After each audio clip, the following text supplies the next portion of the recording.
arrangement of J.S. Bach's Cello Suite No. 1 in G major. The arrangement and the performance was by Euron Solskjaer. This is 89.5 KMFA. Support for KMFA comes from the Austin Chamber Music Festival every Thursday evening from May 27th through June 24th on the lawn of the Neil Cochran House. Austin's finest chamber artists will perform, including the Schumann Chamber Players, the Artisan Quartet, Invoke, Martina McCain, Charles Weatherby, and others. More information and tickets are at austinchambermusic.org. Ernest John Moran was part Irish on his father's side of the family and definitely had an affinity for Irish folk music.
Google. Pause. Play that Mr.G shit.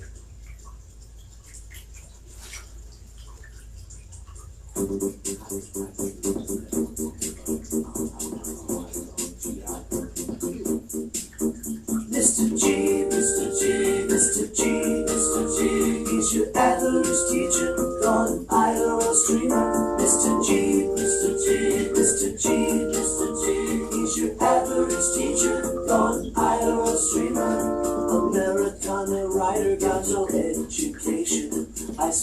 while streaming on a Hawaiian vacation. Unworn white Levi's were covering his femur until he covered them with coffee and creamer. Mr. G, Mr. G, Mr. G, Mr. G, he's your average teacher on IRL streamer. Mr. G, Mr. G, Mr. G, Mr. G, he's your average teacher on IRL streamer. Mr.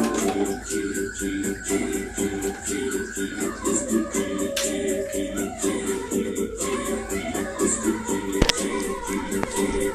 G, G. Showing you on the show. Mr. G, Mr. G, he's your average teacher on IRL street. Mr. G, Mr. G, Mr. G, Mr. G, he's your average teacher on IRL street. Mr. G, Mr. G, Mr. G, Mr. G, Mr. G, Mr. G, Mr. G, Mr. G, Mr. G, Mr. G, Mr. G, Mr. G. Whoa. Mr. G.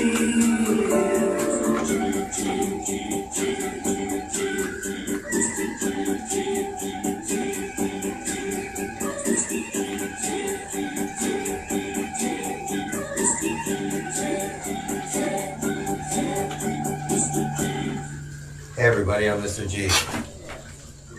Welcome to my class. That was surely. Hope everybody's having a wonderful day today.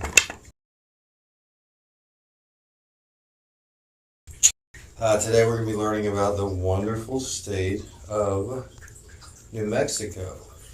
And if you're new here today, that's my website on the screen here. I'm Mr. G. I'm the teacher. I'm going to teach. Wait, no, we're not learning about New Mexico. We're learning about Nevada.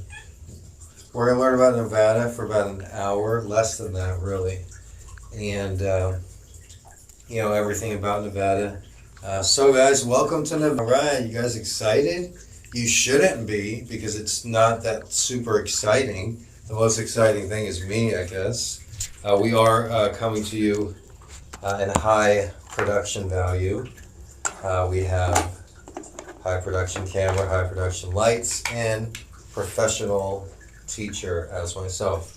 If you want to know more about me, my credentials, I updated my website, and it's on the board, like I said. But today we're going to learn about Nevada, and I'm actually going to go pretty quickly. I'm actually a busy person. I have a lot of different things going on right now. Very, very happy that today's Memorial Day, so shout out to all the veterans out there and all the people that lost their lives and everything. So we'll get right into it, unless we have any questions. Nevada. I lived in Nevada once. I lived in Reno, Nevada. There's a chapter in my upcoming book called 6 Months in Reno. The last class about New Mexico. I told you there's a chapter in the book, my upcoming book, called Occupy Santa Fe. There's also a couple chapters after that. It's called 6 Months in Reno. I lived in Reno, Nevada for 6 months. I have been to Las Vegas, like many people have, a lot. 42 million tourists, actually. Las Vegas gets 42 million tourists every year. A lot of people in Hawaii visit Las Vegas, because here in Hawaii and Utah are the only two states where gambling is illegal. I apologize if you hear any noise coming out outside. The same lady has been harassing me, basically. So the capital of Las Vegas. There is no capital of Las Vegas because Las Vegas is a city. It used to be the largest cities in the state of Nevada was Tonopah and Harrison were the two largest cities for the longest time in Nevada. Gambling wasn't legalized until the 1930s. Oh, okay, I forgot to put on the automatic pilot. Thank you. Gambling wasn't legalized until the 1930s. So, as you get to zoom in on old Mr. G, it really, and also air conditioning, gambling, air conditioning, and water. It wasn't until they invented Hoover Dam that they were the largest reservoir in the United States, which also made Lake Mead. It wasn't until they had that incorporated where they could bring water to people, and also air conditioning was, as as important as well. And legalizing gambling was a perfect storm. So Las Vegas, it's one of the youngest cities in the United States, but it's one of the largest cities in the United States as well. Like I said, they say Las Vegas is the 9th island. There's 8 major Hawaiian islands, and a lot of people in Hawaii go to Las Vegas. But a lot of people go to Las Vegas. Like I said, they have 42 million tourists every year. There's over 200,000 slot machines in Las Vegas. Personally, I've been there probably almost a dozen times. 2/3 of the entire state of Nevada lives in the Las Vegas area, which includes Henderson and North Las Vegas and a few other smaller bedroom communities. The actual capital of Nevada is Carson City, named after Kit Carson. When I lived in Reno, Nevada, I had an apartment in Reno, and a friend of mine, Ross, his mom was in politics somehow, and he would actually ride his bike from Reno to Carson City. It's only like 20 minutes. But Reno area, population about 200. Reno's nickname is the biggest small town in the United States. It's a decent area. It's very cheap there.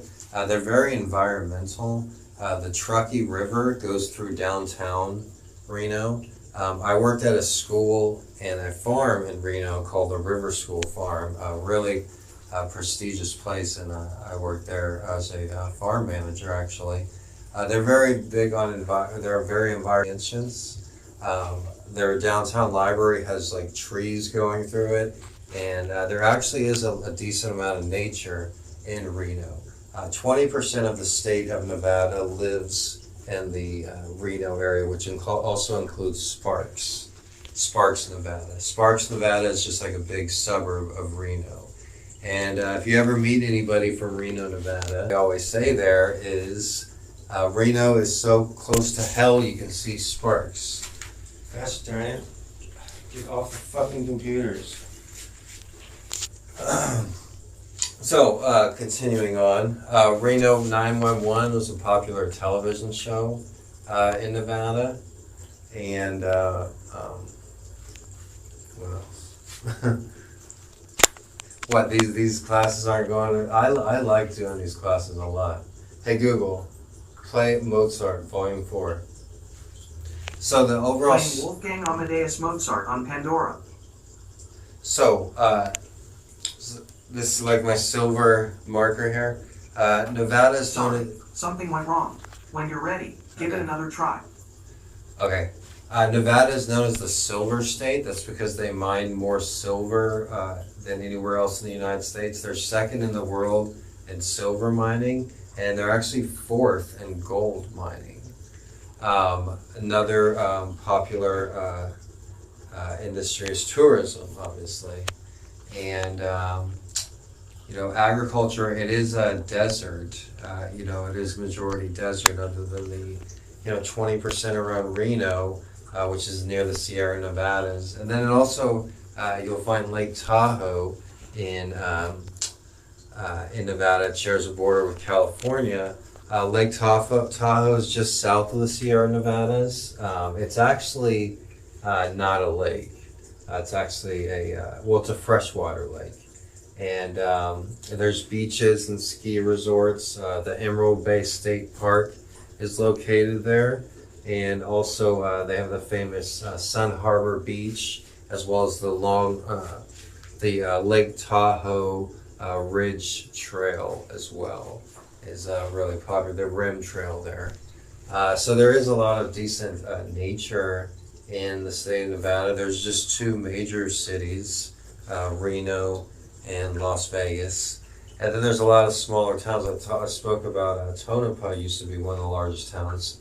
And we learned about Wyatt Earp in New Mexico's class. You can see that video on on this playlist if you're watching this on YouTube. And Jack Dempsey also the Jack Dempsey World Boxing Champion. He was a bouncer in Tonopah. Tonopah, like I said, it used to be a really popular spot. Art Bell, he was the original creator of the nightly show Coast to Coast AM the nightly radio show, which I listened to. He lived in Pahrump, Nevada, which is in southern Nevada. He lived there for a long time, and he actually broadcasted his radio show right there in southern Nevada. There's 87% of Nevada is owned by the federal government. So there's the Area 51, but there's also the Nevada test site, and there's a lot of, there's like Area 7 and Area 16, and all these secret government bases there. But there are more UFO sightings in that area, in that state, than in the other state. They have the extraterrestrial highway, which is Route 375. You can see on the board here. I cut out a picture of the extraterrestrial highway, and then you also have Reno. That's the famous Reno sign, the largest small town. Like I said, Reno also includes Sparks, which is close in the population of Reno. Nevada became a state all the way in 1864, and that's relatively a long time ago, considering one of the main reasons because there was gold discovered there. That's the main reason why it became a state before Arizona or New Mexico. Because if you remember, Arizona and New Mexico, they both became a state in the early 1900s. So they really wanted to make sure to give Nevada statehood because of the gold and silver mines in the northern part of the state. Currently, the largest city in the northern part of the state is Elko, Nevada. And Elko, Nevada is actually the wealthiest part of the state of Nevada. Elko, Nevada actually, the average GDP in Elko, Nevada is something over $200,000, and that's because that's right where all the gold and mining is in the northern part of the state. And the northwest part of the state, over towards the Sierra Nevadas on the Reno, California border over there. That's where I used to live. That's where you'll find Carson City and Virginia City. The actual capital of Nevada is Carson City. It's a tiny capital, and they say Carson City is stuck in the 1980s for some reason. That's just what they say. Like I said, a friend of mine used to ride his bike from Reno to Carson City. The population of Carson City is only about 54,000. It's right near Virginia City. Virginia City is known as the most haunted city in the United States, and that's also where Mark Twain used to work for the newspaper there. That's where he came up with the name Mark Twain. Before that, he had done other writings, but he had used it as under his original birth name, Nathaniel Longhorn, is it really? But yeah, but Mark Twain spent a lot of time in the Reno, Carson City, Nevada area. He also spent a lot of time in Hawaii, or he spent like 6 months in Hawaii as well. Mark Twain really traveled around. Mark Twain was the same age as me when he got to Hawaii. But back to Nevada, or Nevada. So they're known as like Las Vegas. Las Vegas has most of the nicknames. Sin City, City of Lights. Newer nickname is Lost Wages. The City of Second Chances. The entertainment capital of the world. I've heard it called the Boneyard. Overall, Las Vegas, or Nevada nicknames are the Silver State,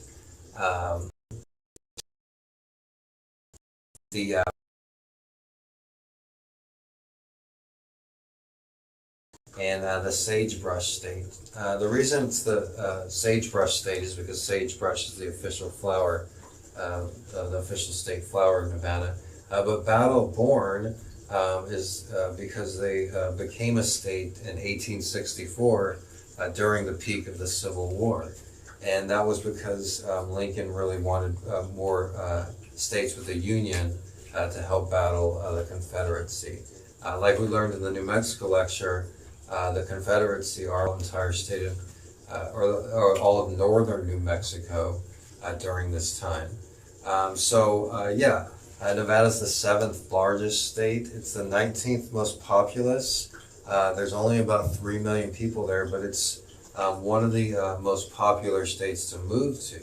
There's not a lot of nature. There's not a lot of religion. Casinos actually outnumber churches 3-1.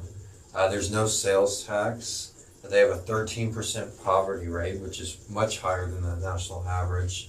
I told you it's the second worst for public schools, only behind New Mexico and Mississippi. It's kind of like a close three-way tie for last there. 87% of the state is owned by the federal government. What else? The weather, it has dry, gusty winds. It only gets about 10 inches of rainfall a year, which makes it the driest state in the United States. It's also the most mountainous state in the United States, other than Alaska. There's over 40 mountain ranges in the state of Nevada. And yeah, it's a very, there's a lot of mountains and stuff there. All right. So, continuing on. So on the board there, I just got some fun facts about Nevada. I guess I'm starting the class a little bit early today. Like I said, I got a lot to do. Mrs. J isn't going to be here today. She's got other things to do as well. So I guess that's I'm doing the class whether nobody's watching or not. These are saved on YouTube. These are of high quality. Like I pointed out, these are done really professionally. If you don't like this, then you're not interested in me, or you're not interested in learning about Nevada. All right, plain and simple. Because I'm still going to do these Monday, Wednesday, Friday. I think it says Tuesday, Thursday in the description. But Monday, Wednesday, Friday is when I do these classes. Said. Hey, countryman. Hedgie. Hey, countryman, aloha. Thanks for stopping in. All right, so yeah, we're going to run through the class pretty quickly. We're already about halfway through the lecture part. I'm going to show you a lot of decent slides. About 10 or 15 food plates of Nevada. Nevada doesn't have that much like Hawaii, or it's not like Texas. It doesn't have, or New Mexico, what we learned about last week. There's not a lot of culture in Nevada. It's a relatively new state, you would say. All right, some more things, but it's the driest state, and like I said, it only gets 10 inches of rain per year. Every summer they have the Burning Man Festival. It started in 1986, and that's that like 2 stories high, and they light it on fire. It's become some like hipster type thing. What else is Las Vegas known for? They're known for like the Bunny Ranch or something like that. I guess prostitution is legal in every county except for Clark County, and if in a couple other counties it's illegal. But you know what a fun fact is? In Nevada, public intoxication is legal, and it's actually illegal to make a law against it. Right? All right, so some more common fun facts about the great state of Nevada. The official flower is sagebrush. Sagebrush is the official flower of Nevada. Hoover Dam, we've spoken about Hoover Dam before. That's actually the largest piece of concrete ever laid down is Hoover Dam. Just some fun facts. It's the 35th largest, the silver state. Nevada has 4 flags in its history. State colors are silver and blue. And the origins of the state name, Spanish meaning cow-capped, that's not actually 100% accurate. The name Nevada actually means snow-capped. Somebody there, they obviously mistranslated that. The most profitable mall in the United States are the Caesars Palace outlet shops. They're the mall that has the blue sky at the top. I actually tripped acid in this mall when they first built it with the blue sky like that. And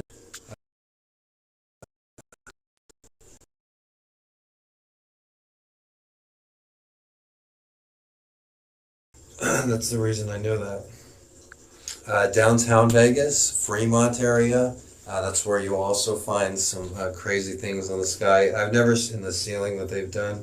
I've never seen that personally. The last time I was in Vegas, they were just building that. The official animal of Las Vegas is the bighorn sheep. Like I said, there's more mountains. The official animal of Nevada is the bighorn sheep. Like I said, there's more mountains in Nevada than anywhere else. And 87% is owned by the federal government in Nevada. There's no federal sales tax, but there's no federal income tax, but 87% of the land is owned by the federal government. There are a lot of wildlife other than bighorn sheep. This is a desert bighorn sheep, is what you see on the board here. You also find mountain lions, wolves, coyotes, falcons, horny toads, snakes, scorpions, hawks, eagles, geckos, bobcats, all sorts of wild animals live in the deserts there. One thing about Nevada is there's more ghost towns in Nevada than anywhere else in the world, probably. There are over 600 ghost towns in the state of Nevada, and most of them were mining towns. The majority of mining happened around Elko, Nevada, in the northern part of the state. And like I said, silver and gold are still mined there today. They're fourth in the world in gold mining and first in the United States. The majority of gold in the United States currently came from the gold rush in Nevada. Most of the gold in the United States right now came from Nevada, and silver as well. They're second in the world in silver production. Other than that, a top industry, Reno has become a hub for technology. A lot of people are moving from California, Northern California, and going to Reno, Nevada.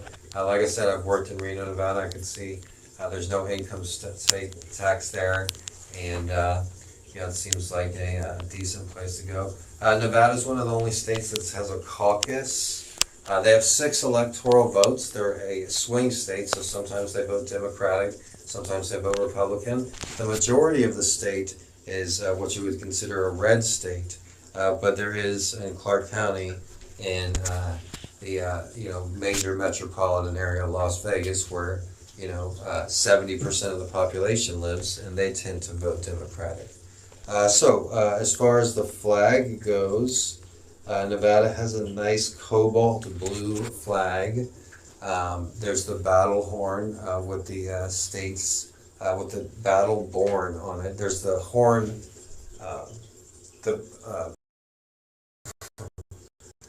what am I even talking about? It says battle born, and the motto, every state has a state motto.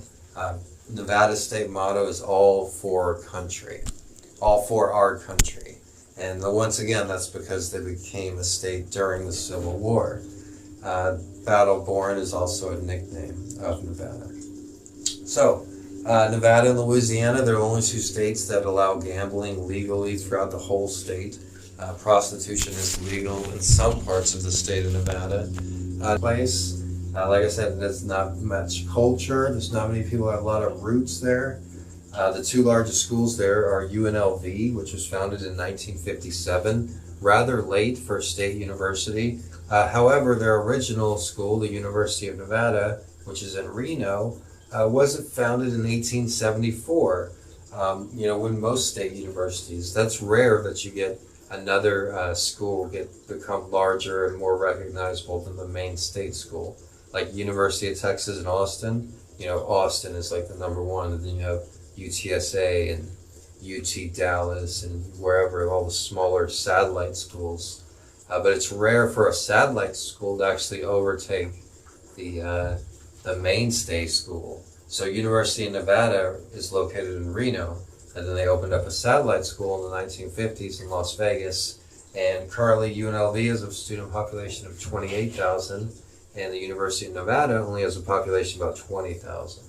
So, all right, some things that came from Nevada that you may not know. Hard hats were invented when they were making the Hoover Dam in 1931 during Roosevelt's New Deal.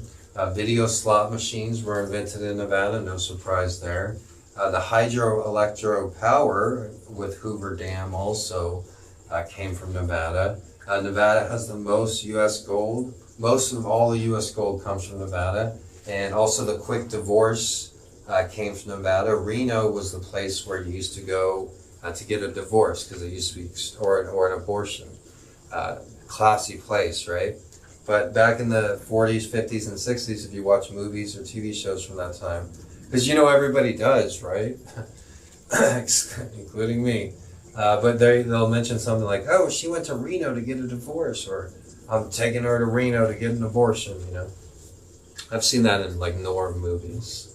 But yeah, what else? There's a whole group of underground homeless people that live under Las Vegas. Lots of YouTube videos about them. I told you about Extraterrestrial Highway. That includes the county of Nye and the county of Lincoln. That's where Rachel, Nevada is located, population 70. Nice people. But that's also where the Area 51 is supposedly located as well. That's the closest city you can get to, is Rachel, Nevada. All right, so I guess we're going to go into the, I'm going to do a brief review of the foods, and then I'm going to play the state song, state of Nevada. So we're going to do the foods now. Put the flag on the board there. All right, and I've actually been to some of these places, and I've actually had some of this food, guys, just like New Mexico. Okay, up first we have the awful. Oh, okay, that's right. I want to put in the thing there. Okay, the awful. And while I am changing, don't forget to follow Mr.G on Instagram. It's on the board right there. All right, so the awful. I've had that at Reno, Nevada. This terrible person and his wife took me to this restaurant to eat this burger. So the awful big and awful good, the deliciously satisfying hamburger and fries combo known as the awful has achieved legendary status since its 1953 debut at the Nugget Diner on Reno's main drag. Its inventor, Reno has a main drag where all the casinos are, and then there's like the cowboy with the boots and stuff. The awful, its inventor, Dick Graves, specified crisp lettuce, garden fresh tomato, and a slice each of mild Bermuda onion and nippy cheese. The late night mainstay features a half pound of ground chuck grilled to order and served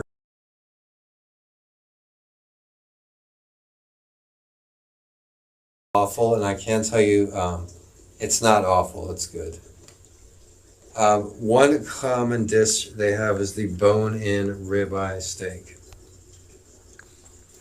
Now, perhaps no dish says Nevada more than a juicy steak. That's actually their number one agricultural product as well, is calf and cattles. They also have alfalfa, potatoes, livestock, barley, wheat, rye. They're in Nevada. I should know, I was a manager of one of them. But bone-in ribeye steak. Perhaps no dish says Nevada more than a juicy steak. Favorite of ranchers and the Rat Pack alike. There's no better place to enjoy a classic cut than the Golden Steer, founded in Las Vegas in 1958. Butchering USD prime-aged beef daily, the traditional Vegas steakhouse serves some of the juiciest broiled bone-in ribeyes in the business to diners seated in the same red leather banqueries that once occupied the likes of Frank Sinatra and Elvis Presley. All right, so that's the bone-in steak, the bone-in ribeye steak. You know, I can hear the neighborhood. Anyways, Casino Buffet. There's no limit spread initially known as Chuck Wagon Buffet has evolved far beyond the ubiquitous hand-carved prime rib station and rows of chafing dishes from the original mid-century spreads. These days, for quality, variety, and sheer excess, it's hard to beat Caesar's Bacchanal Buffet. I've ate there too. Redesigned in 2012 to offer more than 500 daily items through 9 different kitchens, the Las Vegas Buffet includes enough to satisfy pretty much any appetite, including king crab legs, smoked pork belly, and made-to-order crepes and dazzling desserts. So yeah, in Las Vegas you can get a buffet for about $10. They're really common and they're really cheap. Vegas is one of the cheapest places to go in the world, actually. It's one of the cheapest places to eat because they want you to spend all your money on gambling. So up next we have the all-you-can-eat sushi. First introduced in the state's largest cities in the 1980s, AYCE, all-you-can-eat sushi, has become a bona fide Nevada institution. In Las Vegas, hungry devotees flock to Sushi Mon, which opened in 2001 and wins raves for their freshness and breadth of the menu, comprising nigiri, cut and hand rolls, side dishes like garlic idame, and desserts that include a luscious lychee sorbet. Sounds like Hawaiian food. All right, up next we have Elk Chop. Every year, thousands of Nevadans participate in the annual Elk Hunt, sometimes remaining in hot pursuit for weeks at a time. For those interested in a more direct approach to dinner, Edgewood Restaurant in State Line offers a scrumptious seared New England's elk chop, accompanied by a Swiss spatzel and a sweet tart sun-dried cherry relish. Topping it all off is the stunning view of Lake Tahoe, visible through the dining room's floor-to-ceiling windows. So that's an elk chop. So Nevada's food, it's really, like I said, they're not much for culture. You know, I've gone through all these states, and they probably have the least amount of culture of any state. So this is a fried bread Indian taco. This was also in New Mexico. Members of the Las Vegas tribe typically offered fried bread tacos only at special events like powwows and rodeos. That changed in 1995 when the tribe opened the gorgeous Las Vegas Golf Resort northwest of Las Vegas. Originally a seasonal special, that they're now on the permanent menu. Fried in a cast iron pan and topped with homemade chili, cheese, lettuce, tomatoes, sour cream, and salsa. Difference is it's made in a cast iron pan, I guess. So that's a fried bread Indian taco. Up next we have a Western Sundae. With the temperatures of Las Vegas summer regularly lingering above the century mark for weeks on end, generations of residents have and custard, a modest mom-and-pop shop serving up cups of chili goodness since 1973.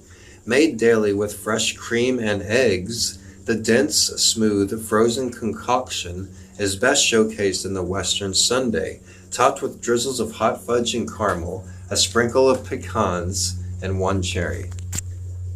Wow, that sounds good. All right, up next, just a few more here. You know, like I said, there's not much for Las Vegas. Eggs Benedict, their breakfast, hot, fast, and eggy, so it's a wonder they gravitate toward Eggs Benedict. In the north, beneficiados flock to Peg's Glorified Ham and Eggs, a Reno institution founded just south of the Truckee River in 1999. The Cheery family's owner, now with additional location in Sparks and Carson City, offers 8 different Benedicts. Wow, 8 different ones. Pairing perfectly poached eggs in tangy Hollandaise sauce with chorizo patties, steak, crab cakes, and smoked, blackened, or grilled salmon. Wow, they have 8 different versions of it. That sounds delicious. All right, lamb shank. Up next, we have lamb shank. And it looks like there's a side of Jell-O. That can't be Jell-O. Lamb is the soul of Basque American cuisine, a nod to the sheep herding industry that brought floods of Basque immigrants to Nevada beginning more than a century ago. Hotels known as Astaco established the family-style tradition still common to Basque restaurants throughout northern Nevada, including Winnemucca's historic 1898 Martin Hotel. Wow. Where lamb shanks are roasted with rosemary, thyme, garlic, and other seasoning, then braised in a wine-infused elixir. So I guess maybe that green stuff is a wine-infused elixir. But it's that restaurant, the Martin Hotel, has been open since 1898. All right, up next we have Cornish Pastry. A Cornish pastry. So, miners from Cornwall, England first introduced Nevadians to the handheld meat pie known as the pasty back in the 19th century when workers needed a portable nourishment for long days spent deep in the mines of the Comstock Lode. A savory mixture of meat, potatoes, and seasonings folded into a flaky pastry crust. The traditional beef pasty lives on the B.J. Bowl Bakery in Elko. So that's Elko, Nevada. That's where they used to mine and stuff, and the miners needed something to transport with them. So that's where they came up with the Cornish pasty.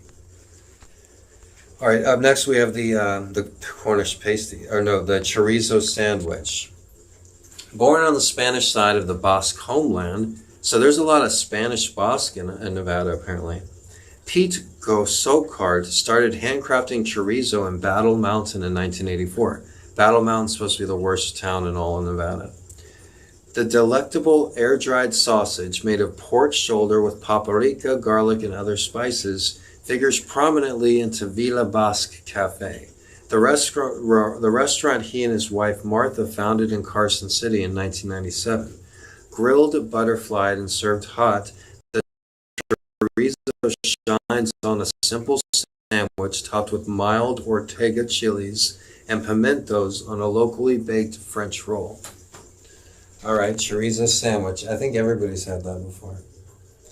All right, up next we have a Vegas classic 3 a.m. steak and eggs.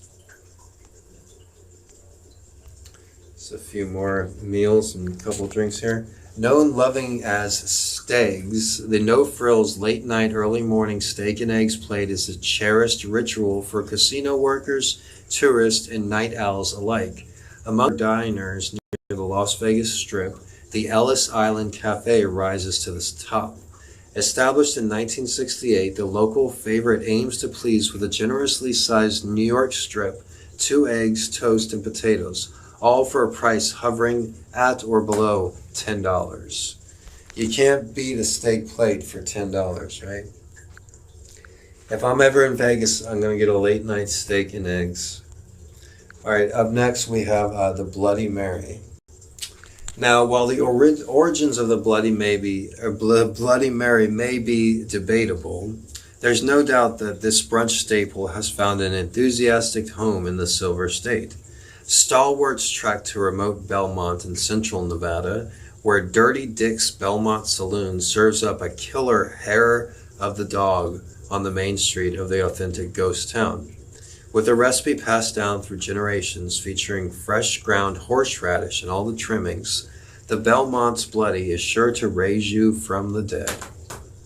So yeah, I've had that before. Those are pretty good. They really wake you up. All right, we're going to skip the duck. Okay, next we have a Pecan Punch. So hopefully Pecan Punch doesn't have alcohol in it. Although a fixture at Basque restaurants, Pecan Punch is a distinctively American invention and the unofficial Nevada state drink. Originating around 1900, the potent aperitif begins with a spice and a foundation of herbal or Toriani Amur and a splash of grenadine, followed by brandy. Optional club soda and lemon twist. The Basque-owned Star Hotel in Elko serves them up nightly on a bar that dates back all the way to 1910. All right. A couple more food items and we'll wrap it up here. Mushroom ravioli. Mention mushroom ravioli to any Reno resident. El Dorado.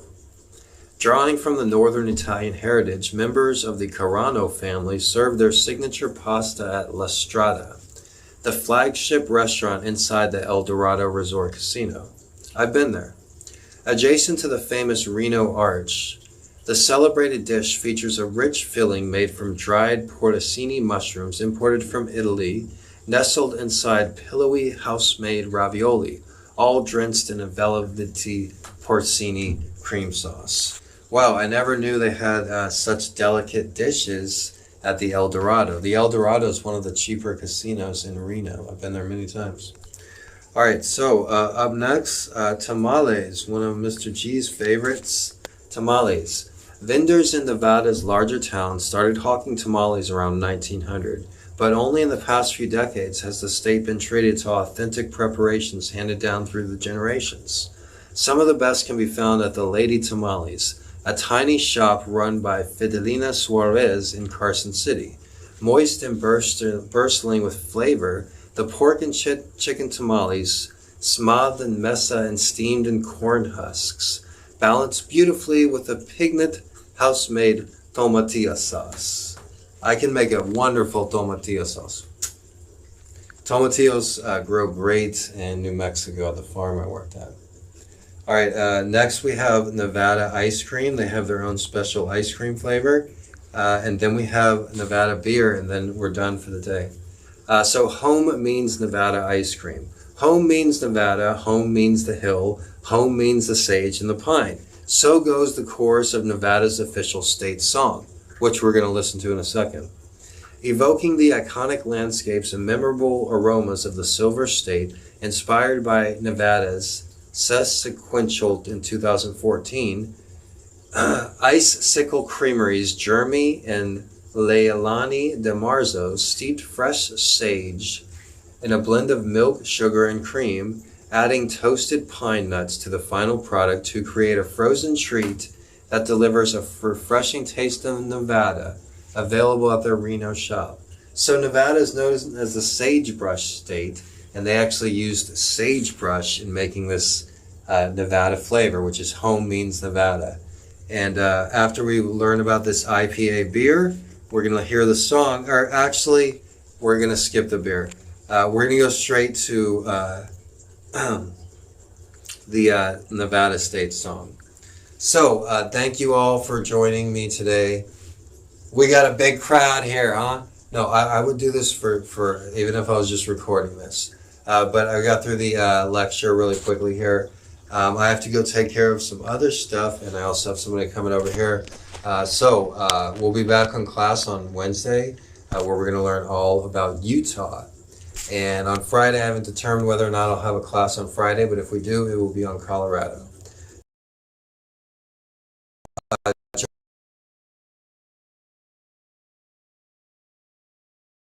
That as well. All right, guys, everybody have a nice day, and hope you enjoy the Nevada State song. All right. This is Nevada State song, Home Means Nevada.